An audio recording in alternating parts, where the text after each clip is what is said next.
urip yo susah.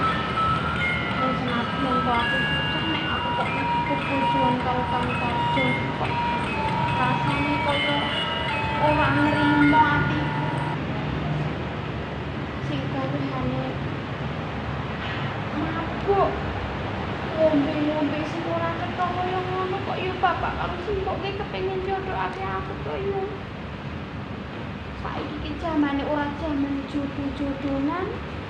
Saiki jamane dadi wong wedok kudu pengkon, kudu iso golek duwe dhewe, kudu duwe prinsip.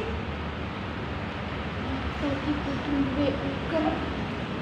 Ojo ning manut padha zaman biyen wae sing kudu ning mamah rumah manut karo wong lanang saka omah.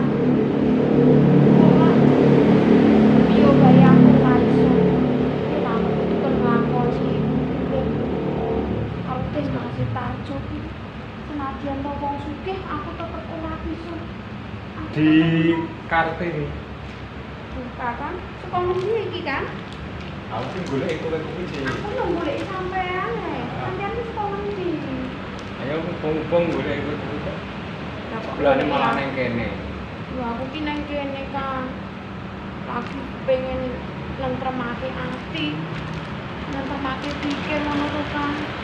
Sampeyan lak yo ngerti, bapak karo simbok ki kedereng wae le aku kudu bebojoan karo Den Mas Tarjo sing wong sugih lor dalan kae lho.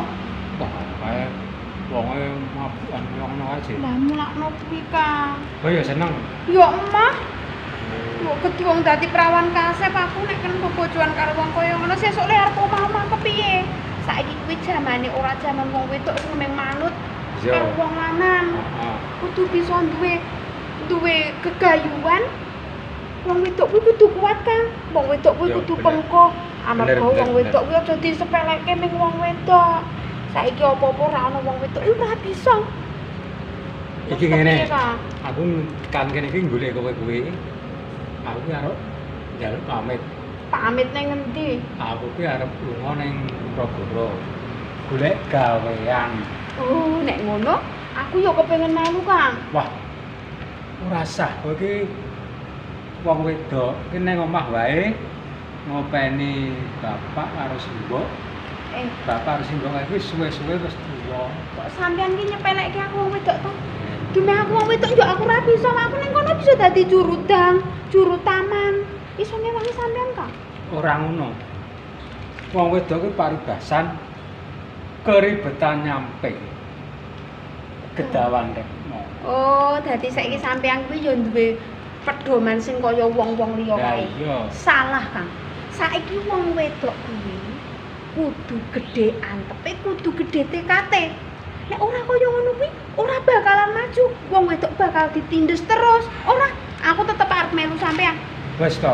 Ora. Kowe nang omah wae ngancani Aku tetep bapak. melu sampean. Sampean ning endi wae aku melu, sampean nyambut gawe nang kutha Goro aku ya melu. Mengko sampean ning kono iso resik-resik, aku ya iso dadi jurutan. Aku ning sampean ning kono kuwi didadekke apa, aku ya iso ngewangi sampean, Kang. Nek kowe melu aku, simbok karo bapak ning omah, kowe nek butuh apa-apa sapa sing ditompok. Rak ya ora ono. Nek kala mangsane bapak kok simbok kuwi ngelu mules. Ya sing ditambati sapa? Sik to, Kang. Kowe manut aku wae. Aku sampean sing Kowe ning manut omah. aku. Emah, aku melu. Lah, ngono ki lho. Sampean Iki mesti kuwi. ngayal nek kandhane. Ya luweh aku pokoke melu. Sampean ning endi wae aku melu. Mergone saiki ngene lho, Kang. Kok sampean ki kudu le mikir ki sing rada maju sethithik ngono lho. Aja dianggep wong wedok saiki ki ora duwe daya. Ya, Wong wedok ora. saiki kudu duwe Ya. kepinteran. Kudu duwe kapisan sing apa ya Kang sing bisa nggawa wong wedok kuwi kudu dadi wong kuat. Ya, Wong ya, ya. pengkoh ngono lho, Kang. Ya. Nek ngene nek kowe arep melu, Iya. kae aku jukukno pedang ning pawon kae. Aku juga kowe tenan mawon. Kae kan jukukno pedang sik. Nek sampean ora ninggal Ora, aku. ora. Tenan lho, Kang. Tenang, Ya kok sik nang kene dhisik. Yo wis to. Wis. Jangan rata. Gawe cara kuwi. Oh, mesti melu. Wis, tinggal lunga.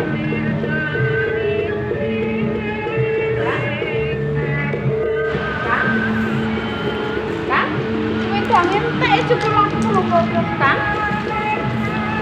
Mangan to. Mangan to.